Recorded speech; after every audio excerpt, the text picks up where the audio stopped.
मैं भारत को भारतीयता की मान्यता के आधार पर फिर से खड़ा करना चाहता हूं, उस काम में लगा हूं। तो मैं आपको आपकी जिंदगी के लिए छोटे छोटे कुछ 4 नियम बताना चाहता हूं, और ये 4 नियम का पालन आप सब करिए। मैं आपको विनम्रतापूर्वक लेकिन विश्वास से कहता हूं कि ये 4 नियम का जो भी पालन करेगा, जिंदगी में बीमारी और रोग उसको कभी आएंगे नहीं। परम पूजनीय स्वामी रामदेव जी खुद 40-45 साल से इन 4 नियमों का पालन करते हैं। आप भी अगर ये पालन करेंगे तो बहुत अच्छा होगा। मैं भी करता हूं मेरे जीवन में। मैं पिछले 15 वर्षों से योग प्राणायाम करता हूं, उसके साथ कुछ नियम मैंने बनाए हैं, वो नियम का पालन करता हूं और वही नियम आपको बताना चाहता हूं। स्वामी जी पालन करते हैं, मैं करता हूं, हमारे लाखों योग शिक्षक करते हैं, और इन नियमों का पालन करने से हमको इतना लाभ हुआ है कि कभी बीमारी आती नहीं।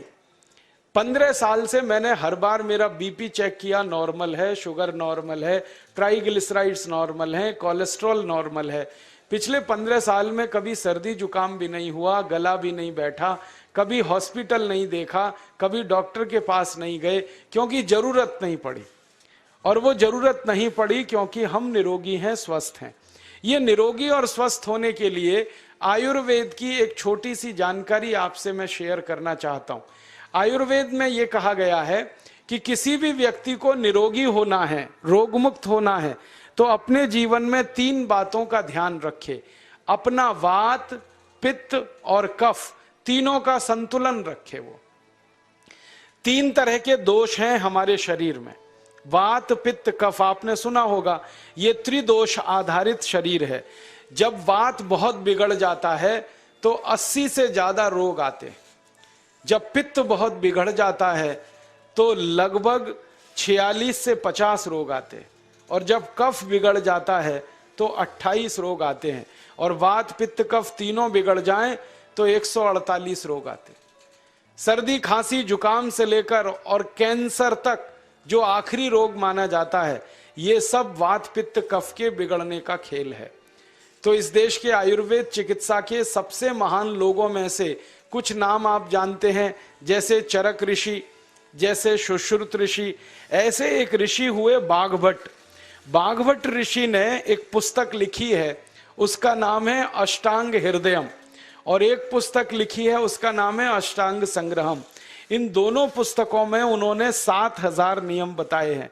उनमें से 4 बताता हूं, अच्छे लगे तो आज से ही पालन करो और दूसरों को भी बताओ, ताकि कोई भी इन नियमों का पालन करे तो बीमार ही ना पड़े।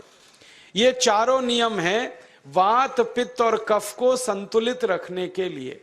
अब वात, पित्त, कफ तीनों एक साथ आपके संतुलित रहें तो उसके लिए पहला नियम है खाना खाने के तुरंत बाद पानी नहीं पीना। ये पहला नियम है। आप बोलेंगे ये तो बड़ी मुश्किल बात है, खाना खाते ही पानी पीते हैं हम तो सबके सब, और बिना पानी पिए खाना ही नहीं खाते। कई लोग तो खाने से ज्यादा पानी पीते हैं, खाना कम खाते हैं, पानी ज्यादा पीते हैं।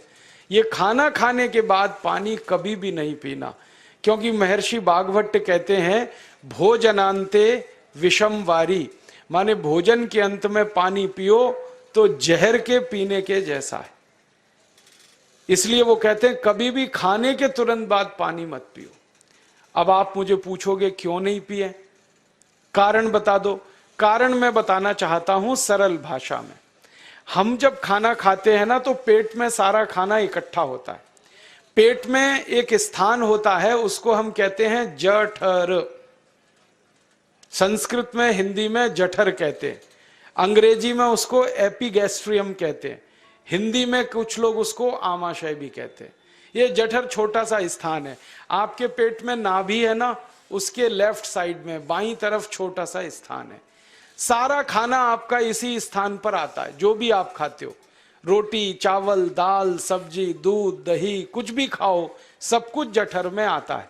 अब जठर में जैसे ही खाना इकट्ठा होता है तो उसमें आग जलती, और उस आग को कहते हैं जठर अग्नि। मिला के बोल देते हैं जठराग्नि। आप जैसे ही खाना खाते हो, पेट में, जठर में अग्नि जलती है, वो अग्नि खाने को पचाती है, और अग्नि खाने को ऐसे ही पचाती है जैसे रसोई घर की अग्नि खाने को पकाती है। आपके रसोई घर में आप अग्नि जलाओ, उसके ऊपर दूध रख दो, दूध में थोड़ा चावल डाल दो, अग्नि जब तक जलती रहेगी खीर तब तक बनती रहेगी। आप घर में अग्नि जलाओ, उसके ऊपर पानी रख दो, उसमें दाल डाल दो, दाल की पकने की क्रिया तब तक चलेगी जब तक अग्नि जलेगी।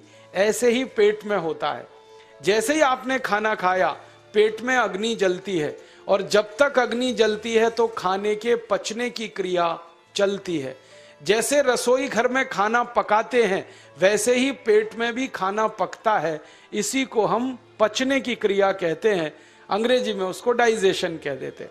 तो आपने खाना खाया, पेट में अग्नि जल गई, अब वो खाने को हजम करेगी, पचाएगी। अब मुझे एक प्रश्न का उत्तर दो आप, कि जैसे ही आपने खाना खाया पेट में अग्नि जल गई और वो खाने को पचा रही है, तुरंत आपने गट गट गट गट पानी पी लिया और खूब ठंडा पानी पी लिया, बर्फ मिलाया हुआ पानी पी लिया, फ्रिज का पानी पी लिया, क्या होने वाला है? अग्नि जलेगी कि बुझेगी? अग्नि के ऊपर पानी डालो तो अग्नि और पानी की दोस्ती नहीं है, दुश्मनी है। पानी अग्नि को बुझा देता है। तो आपने खाना खाया, अग्नि जली, पीछे से गटगट पानी पी लिया, अब अग्नि शांत हो गई, अब खाना पचेगा नहीं, तो वो पेट में पड़ा पड़ा सड़ेगा, और सड़ा हुआ खाना 100 से ज्यादा विष पैदा करेगा, और वो 100 विष आपकी जिंदगी को नरक बना देंगे और जिंदगी भर आप बीमार पड़े रहेंगे। आपको मालूम है, कई लोग कहते हैं मुझे पेट में बहुत गैस बनती है।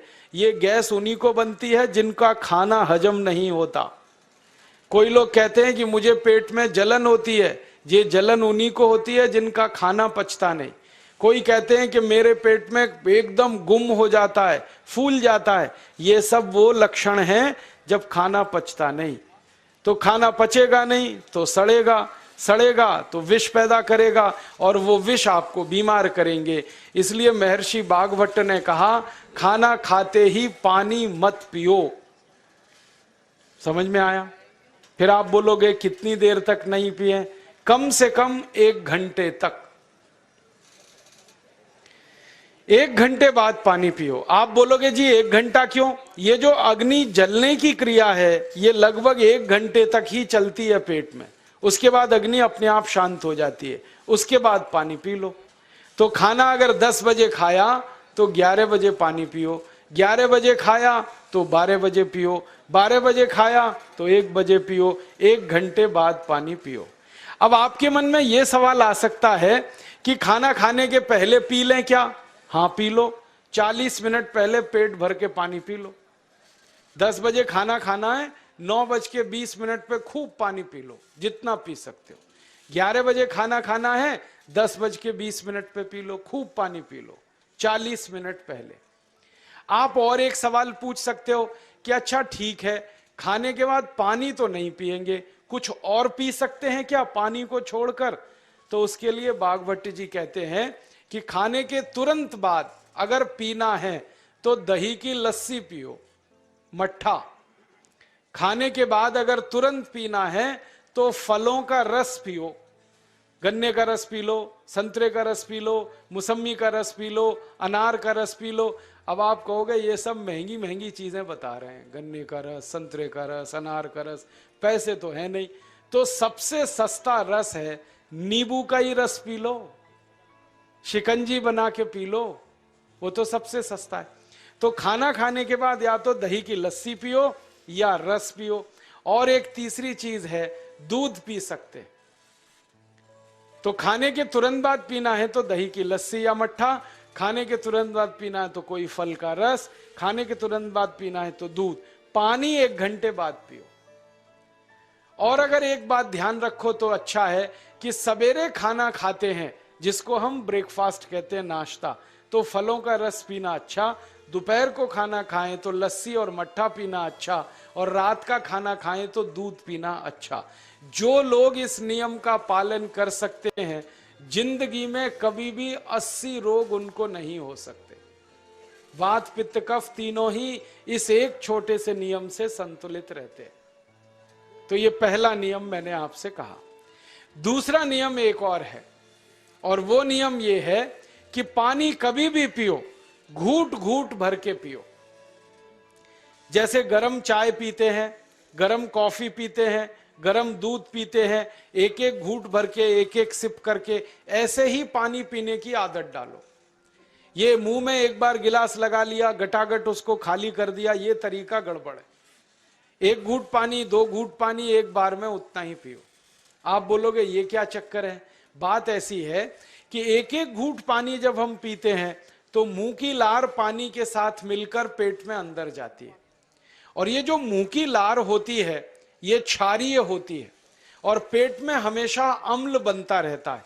तो एक घूट पानी पिया, मुंह की लार इसके साथ अंदर गई, दो घूट पिया और ज्यादा गई, बार बार लार अंदर जाएगी तो क्षार पदार्थ पेट के अम्ल के साथ मिलेगा। पेट में अम्ल बनता है, मुंह में लार क्षारीय होती है। तो ये क्षार को अम्ल में मिला दिया जाए और ये अच्छे तरीके से मिलकर पेट में जाए तो कभी भी कोई व्यक्ति के पेट को अम्लता नहीं होती, एसिडिटी नहीं होती। और पेट में अम्लता नहीं होती तो रक्त में अम्लता नहीं होती, और जिनके रक्त में अम्लता नहीं होती उनकी जिंदगी में कभी भी वात पित्त कफ के असंतुलन की स्थिति पैदा नहीं होती। इसलिए पानी घूट घूट करके पीना। मैं आपको एक छोटा सा मेरा ऑब्जर्वेशन बताता हूं, परीक्षण। आप भारत देश में या दुनिया में कहीं भी जाओ, मनुष्य को छोड़कर पशु पक्षियों को देखना शुरू करो, वो पानी कैसे पीते।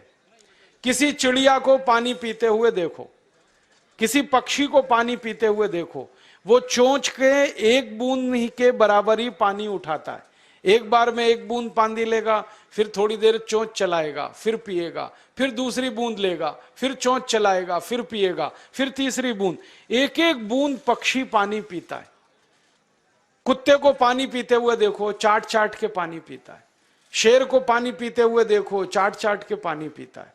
जितने जानवर चाट कर पानी पीते हैं, जितने पक्षी एक एक घूंट पानी पीते हैं, किसी भी पक्षी और किसी भी जानवर को डायबिटीज नहीं है, किसी को अर्थराइटिस नहीं है, कोई पक्षी ओवरवेट नहीं है, कोई पशु ओवरवेट नहीं है। वो सब स्लिम और ट्रिम हैं, क्योंकि वो इतने होशियार हैं कि पानी चाट के पीते हैं या घूट घूट करके पीते। अब मुझे ये हैरानी होती है कि ये पशु पक्षियों को कौन सिखाता है? वो अपने जन्म से ये ज्ञान सीख के आते, उनका कोई गुरु नहीं है, उनका कोई विद्यालय नहीं है, उनके कोई प्रशिक्षण शिविर नहीं लगते, फिर भी उनको इतनी अकल है कि पानी घूट घूट पीना। और हम ये मनुष्य जिनके इतने गुरु, इतने विद्यालय, इतने कॉलेज, सीखने वाले, सिखाने वाले, और हम मूर्खों के मूर्ख गटागट गटागट पानी पीते रहते। तो पानी पीने का तरीका बदल दो, घूट घूट भर के पानी पियो। ये दूसरा नियम है। तीसरा नियम है कि जिंदगी में कितनी भी प्यास लगे, ठंडा पानी कभी मत पियो। बर्फ डाला हुआ पानी, फ्रिज में रखा हुआ पानी, वाटर कूलर का पानी जिसका तापमान बहुत कम है, ये कभी मत पीना। क्यों? क्योंकि शरीर आपका गर्म है और पानी ठंडा है। अब होता क्या है वो मैं समझाता हूं सरल भाषा में। पेट तो गर्म है, अब इसमें ठंडा पानी डाल दिया आपने तो अंदर झगड़ा होता है। और झगड़ा क्या होता है? या तो पानी पेट को ठंडा करेगा या पेट पानी को गर्म करेगा। अगर पानी ने पेट को ठंडा कर दिया तो पेट के ठंडा होते ही हृदय ठंडा होता है, हृदय के ठंडा होते ही मस्तिष्क ठंडा होता है, मस्तिष्क के ठंडा होते ही आदमी ठंडा होता है, और आदमी ठंडा होते ही राम नाम सत्य होती है। आपको मालूम है जब शरीर ठंडा पड़ जाता है तो घर में भी नहीं रखते, निकाल के बाहर सड़क पर रख देते।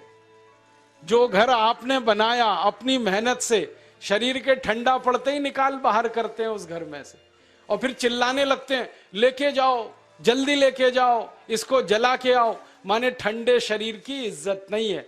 तो ठंडा पानी क्यों पी रहे हो भाई? बंद कर दो। कोई जानवर ठंडा पानी नहीं पीता, कोई पक्षी नहीं पीता। तो आप ये ठंडा पानी पीना बंद करो, सादा पानी पीना शुरू करो। और गर्मी के दिनों में बहुत अगर आपको तकलीफ है तो मिट्टी के घड़े का पानी पी लेना, फ्रिज का और बर्फ का नहीं पीना। ये तीसरा नियम है। और चौथा और आखिरी नियम है कि आप सवेरे ही सवेरे जब सोकर उठते हो तो सबसे पहले पानी पियो। जैसे ही आपकी आंख खुल गई तो पहले 2-3 गिलास पानी पी लो, उसके बाद आप टॉयलेट में जाओ। उठते ही पानी पियोगे तो 2 फायदे हैं। पहला फायदा यह है कि पानी पेट में जाकर बड़ी आंत को साफ करता है, और जैसे ही बड़ी आंत की सफाई होगी पेट पे दबाव पड़ेगा और आप संडास घर में जाएंगे, 2-3 मिनट में पेट आपका साफ हो जाएगा। जिनका पेट सुबह एक बार में साफ हो जाता है उनकी जिंदगी में कभी रोग नहीं आता। इसलिए सुबह सुबह उठते ही पेट साफ होना जरूरी है। और उठते ही पानी पियोगे तो मुंह की जो लार है वो पानी के साथ मिलकर अंदर जाएगी। सुबह पेट में एसिड की मात्रा ज्यादा होती है, इसलिए लार का पेट में जाना बहुत जरूरी है। इसलिए सुबह उठते ही पानी पीना बहुत जरूरी है। ये 4 नियम हैं आयुर्वेद के। पहला नियम, खाना खाने के 1 घंटे बाद पानी पीना। दूसरा नियम, पानी को हमेशा घूट घूट भर के पीना। तीसरा नियम, कभी भी जिंदगी में ठंडा पानी नहीं पीना। और चौथा और आखिरी नियम, सवेरे उठते ही सबसे पहले पानी पीना। 4 नियमों का पालन जो भी अपने जीवन में कर सकता है वो वात पित्त कफ तीनों को संतुलित रख सकता है। और जिसका वात पित्त कफ संतुलित है उसके जीवन में बीमारी नहीं आती है। और जो बीमार नहीं पड़ते हैं वो स्वस्थ और तंदुरुस्त और सुखी रहते हैं। उनकी जिंदगी का खर्चा कम होता है और देश का भी बहुत सारा पैसा बचता है। आपको शायद मालूम है या नहीं, 1 साल में हम जब बीमार पड़ जाते हैं भारतवासी तो साल का करीब 6 लाख करोड़ रुपया हमारा खर्च हो जाता है उन बीमारियों का इलाज करने में। इसलिए इतना पैसा फालतू में हम खर्च करें हर साल 6 लाख करोड़, ये बहुत बड़ी रकम है। इससे बेहतर यह है कि हम बीमार ही नहीं पड़ें और स्वस्थ रहें, सुखी रहें। और ये 6 लाख करोड़ का जो खर्चा हम करते हैं बीमार पड़ने पर, अक्सर ये एलोपैथी की दवाएं खाने में खर्च होता है। और जो एलोपैथी की दवाएं हम खा रहे हैं जैसे paracetamol, Baralgan, butazone, oxyphenbutazone, aspirin, Disprin, Novalgin, ये सब ऐसी खराब दवाएं हैं जो दुनिया के देशों में 20 साल पहले बंद हो चुकी हैं, भारत में धड़ल्ले से बिक रही हैं और हमको बीमारियों से ज्यादा गंभीर बीमारियों में फंसा रही। ज्यादातर दवाएं जो आप खाते हो वो किडनी खराब कर देती हैं, लीवर खराब कर देती हैं, आंतों में घाव कर देती हैं, विकलांगता आ जाती है, पैरालिसिस हो जाता है, ब्रेन हेमरेज हो जाता है, हार्ट अटैक आ जाता है। दुनिया में लगभग इस समय 84,000 दवाएं बिकती हैं और आपको सुनकर हैरानी होगी उनमें से मात्र 117 दवाएं हैं जो काम की हैं, बाकी सब बेकार की दवाएं हैं। उन बेकार की दवाओं को खाकर हम 6 लाख करोड़ खर्च करते हैं। ये बहुत दुख और अफसोस की बात है। और ये 6 लाख करोड़ का खर्चा समाज के वो लोग करते हैं जिनको जिंदगी में हर समय अपना आर्थिक स्थिति को देख के चलना पड़ता है, जिनकी आमदनी बहुत नहीं है, जिनके घर में आमदनी के बहुत ज्यादा साधन नहीं है, उनको ये पैसा खर्च करना पड़ता है। तो कई बार क्या होता है, किसी का घर बिक जाता है, किसी का खेत बिक जाता है, किसी के घर के गहने गिरवी रख जाते हैं, किसी को कर्ज लेना पड़ जाता है, किसी को कर्ज लेकर दोबारा कर्ज लेना पड़ जाता है।